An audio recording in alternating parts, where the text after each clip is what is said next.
Assalamualaikum teman-teman. Bagaimana kabarnya hari ini? Ustazah doakan semoga teman-teman baik-baik saja.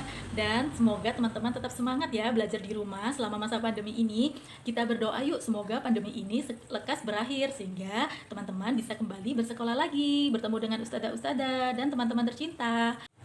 Hari ini Ustazah Fani akan bercerita tentang kisah seorang nabi, yaitu kisah Nabi Nuh dan bahteranya. Teman-teman, ada yang sudah tahu ceritanya seperti apa?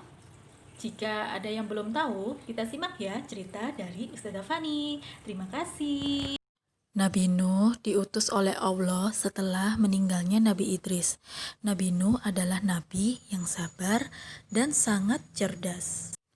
Nabi Nuh mengajak umatnya berpikir tentang alam semesta dan penciptanya, langit, bintang, bulan, matahari, bintang, tumbuhan, dan air semata-mata punya Allah.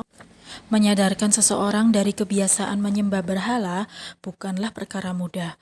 Dakwah yang dilakukan Nabi Nuh tidak berjalan lancar. Kaum Nuh kala itu malah mencemooh dan menghina Nabi Nuh. Mereka juga meremehkan Nabi Nuh dan pengikutnya yang sangat miskin. Kemudian Nabi Nuh berserah diri kepada Allah dan meminta petunjuk apa yang harus dilakukan pada kaumnya. Sementara dia sudah berusaha sangat keras dan tidak ada hasil. Akhirnya Nabi Nuh meminta kepada Allah agar melimpahkan azab kepada kaumnya. Sebelum membinasakan kaum kafir itu, Allah memerintahkan Nabi Nuh dan kaum muslim untuk menyiapkan alat untuk menyelamatkan diri. Allah menyuruh mereka untuk membuat kapal. Nabi Nuh dan pengikutnya segera menjalankan perintah itu. Mereka mulai membuat kapal. Akhirnya setelah semuanya siap, Allah menurunkan hujan dari langit. Allah menyuruh bumi memancarkan air dari segala penjuru. Dalam sekejap terjadilah air bah yang begitu dahsyat. Itulah bencana yang ditakdirkan Allah dengan doa nabinya untuk membinasakan orang-orang kafir.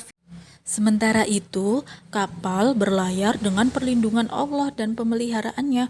Allah telah menyelamatkan Nabi Nuh dan orang-orang yang beriman. Alhamdulillah, semua orang-orang kafir tenggelam. Allah menyuruh bumi menghisap airnya.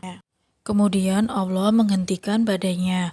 Kapal Nabi Nuh kemudian terdampar di Gunung Judi. Di sanalah mereka, pengikut Nabi Nuh, hidup dengan damai. Alhamdulillah. Nah, itu tadi teman-teman cerita dari Nabi Nuh, kaumnya, dan bahterahnya. Hikmah apa yang dapat kita petik dari cerita tersebut? Kita harus senantiasa bertakwa kepada Allah, mentaati segala perintahnya, dan menjauhi segala larangannya. Semoga cerita hari ini dapat menjadi hikmah di kehidupan teman-teman. Terima kasih sudah melihat cerita ini. Wassalamualaikum.